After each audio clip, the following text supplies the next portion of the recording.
This video is brought to you by PrizePicks. Okay, so the Browns had a padded practice today. It wasn't that eventful from all accounts, right? The defense continued to dominate. The defensive line had a good day. Apparently, Spencer Fano did have a standout good day. I've heard that from multiple people here. The quarterbacks continue to be unremarkable. And it's basically what we've been thinking was going to be the case going into camp. Defense going to be better early on and probably better for the length of camp than the offense. We know that the defensive roster is just simply better. They're at a much more progressed place when it comes to the continuity that they've retained. They've retained a lot of their coaches on that side of the ball. They are retaining a similar philosophy of play. It makes a ton of sense that the defense is going to be ahead of the offense, not just now at the beginning of camp, but probably throughout the entire public portion of camp and throughout the rest of the season. The defense is simply better than the offense, right? Especially an offense who has so many young players that are right now working their way up the depth chart to get with the first team. So it makes sense that that is a large chunk of what's going on at Browns practice, is that the defense is dominating the offense. There were a couple of stories that were less about what's happening on the field with the Cleveland Browns and more about stories that circulate around the field with the Browns. The first story is not one I'm going to focus on today. I'm going to make my own video about this, which is Shedeur Sanders in this article that got released by ESPN with the GMs ranking him dead last of all the quarterbacks in the NFL and some of the quotes that came out of there, because I think it's interesting. But we'll talk about that tomorrow.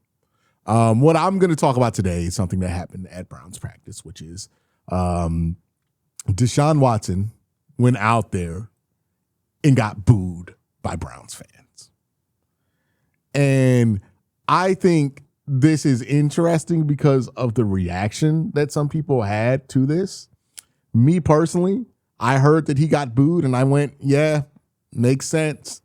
It wasn't really a big thing to me, right? Because of course Deshaun Watson is going to get booed when he's out there, because Browns fans have rejected Deshaun Watson for reasons that I find to be reasonable. Bad play, bad rep off the field, all of those things usually equal to you getting booed, right? But to some people, this was a bit of a surprise, right? And it kind of goes in to what has been the root of why I think Deshaun has failed in Cleveland to the level that he failed in, and why he continues to fail in Cleveland, which is they keep making the mistake of overselling Deshaun Watson. Right? When Deshaun Watson got here, the sell was, Cleveland, this is going to be your franchise quarterback. This is finally going to be the guy who puts you in top 5 conversations.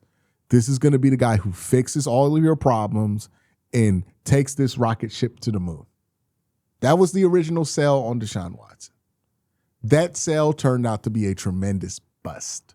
Not only was Deshaun Watson not that guy, he was objectively worse than the guy that he replaced in Baker Mayfield, who you can make your arguments whether Baker Mayfield is a championship caliber quarterback. I think there's a lot of argument to be had that he's not that, but he's better than Deshaun Watson. There's no argument that Deshaun Watson has been better than Baker Mayfield for certain, right? So that argument, the Deshaun Watson-Baker argument, has been lost. So that already put Deshaun at a place where, on top of the off-the-field stuff, the 30 cases of sexual assault and harassment that he picked up and was accused of, on top of that, making him a very tough guy to root for, you have that he was oversold and underdelivered. And nobody hates somebody who doesn't live up to the hype. That's the recipe for being the most disliked person you could be, right? If you look at the players who people hate, it's not the bad players that people hate. It's the players that have potential that didn't live up to it. Like if I look at the Browns and the players that people hated on the Browns over the last 5 years, that's the common thread. Odell Beckham, Jared Wills, and Jerry Jeudy. Also all have J's related to their name, but OBJ, Jed Wills, Jerry Jeudy. All three have in common that they have shown potential to be much better, but just ain't living up to it, right? And that's the place that Deshaun Watson has been at with Cleveland Browns fans. And this is where we get into what happened at camp today. What happened at camp is what's going to happen when people continuously try to pump up Deshaun Watson as something that he's not at this point, and then people get to see it, right? I made this point all the way back in the spring where people were making all this noise about all this hype surrounding Deshaun Watson, and it was based on Instagram videos and vibes. And at that time, I had made the point that this is something Deshaun Watson does, right? This is like just pointing out the clear track record of Deshaun Watson being hyped in the spring and that hype dying during training camp. It's been a clear pattern from Deshaun Watson's entire run here in Cleveland. And at that time, some people were really wanting to feel it. Call me a hater. I don't think I was hating. I think I was just pointing out a clear pattern. And Deshaun, so far, has lived up to my description of his career in Cleveland. But people bought into the hype. So they go into camp thinking they're going to see this new revamped Deshaun Watson. And they go to camp and they see the same old shit. Of course they're going to boo it. I got a video coming out with B. Jax later this week where I talk about what happened with Deshaun Watson. And I've talked about this with other people. I wonder how much of Deshaun Watson's fall off would have happened regardless of all the other stuff that happened in his career. Like if he never left Houston, if he never had the allegations, I wonder if he wouldn't have still had a fall off. Because the more I watch him, the more I think that would be the case. Because when I see Deshaun Watson, when I watch him play quarterback, I see somebody who has struggled with the force of time, who has struggled with the idea that it's not 2018 anymore, right? If you look at Deshaun and how he plays and how he describes himself as a quarterback, it's the exact same that he would have described himself in 2019. It's the exact same that he would have talked about himself being 6-7 years ago. In football, in a football respect, Deshaun Watson is like the guy who still wears the same clothes that he wore in high school. He has not flowed with the age, with the times. He has not flowed with how the NFL has changed and how that changes your play style. When he came into the league and when he was last prominent, I was using him as a comp for Joe Burrow, right? Because I thought him and Joe Burrow played similar. Backfield creators, guys who can create havoc and thrive off of that. But Joe Burrow evolved to being excellent in structure.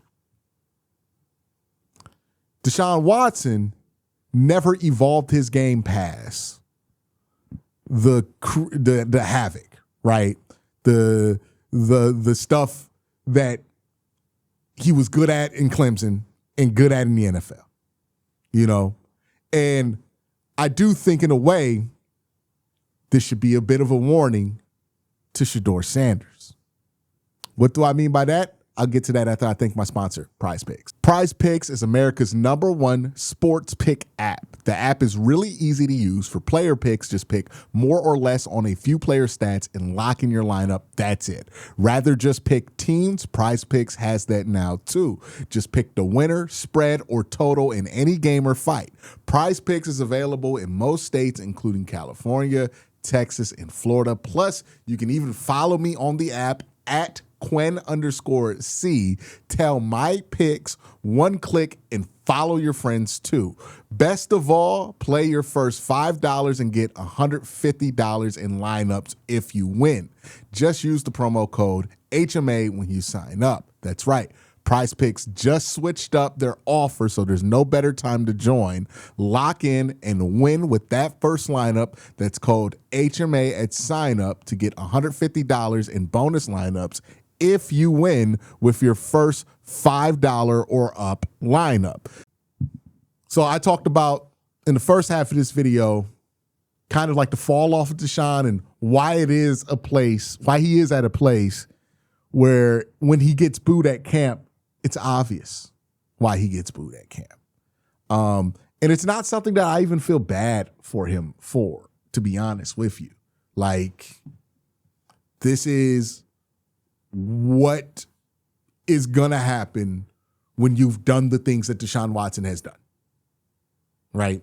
If you're accused of the stuff that Deshaun Watson is accused of, and your level of play is what Deshaun Watson is playing, and you're playing in a public workplace where you have a job in a public workplace where you're the most paid employee, but the least useful contributor, well, this is going to happen. People are going to boo you. Like, it's not like Dylan Gabriel where Dylan didn't do anything to deserve this. Dylan doesn't have any allegations on his name. Dylan didn't get paid $230 million guaranteed to be the quarterback here. Dylan wasn't promised to be the savior of the franchise. Dylan wasn't supposed to be any of that. Dylan's just a third-round pick, right? With Deshaun, he was paid $230 million. He was accused by 30-plus women of sexual assault or harassment. He was promised to be the fix to all the Browns' problems, and he has not done that. He gets booed. It makes sense.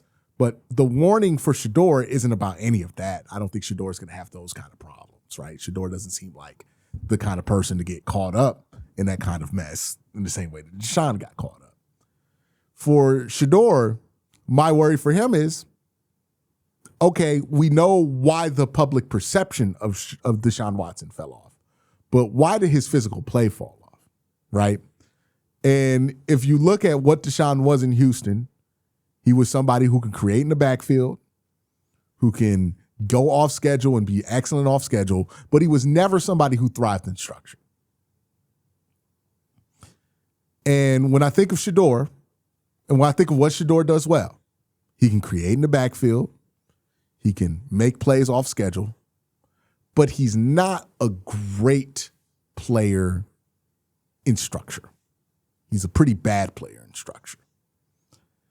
And this is what I've urged all offseason.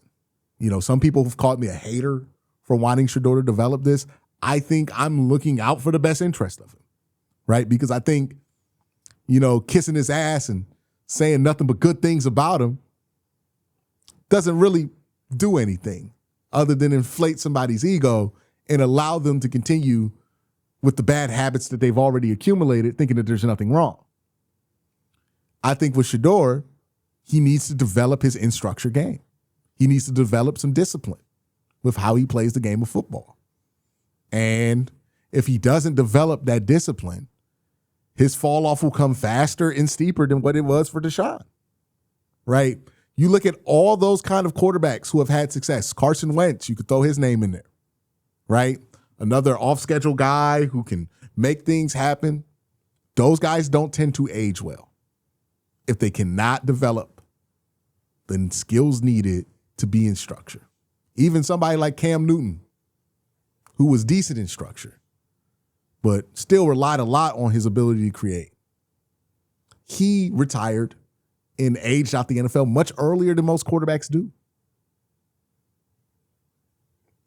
So the reason I harp on the stuff like time to throw with Shedeur, the reason I harp on the pocket presence, the progressions, is because in order for Shedeur to be the quarterback that he hopes to be, he's got to develop that.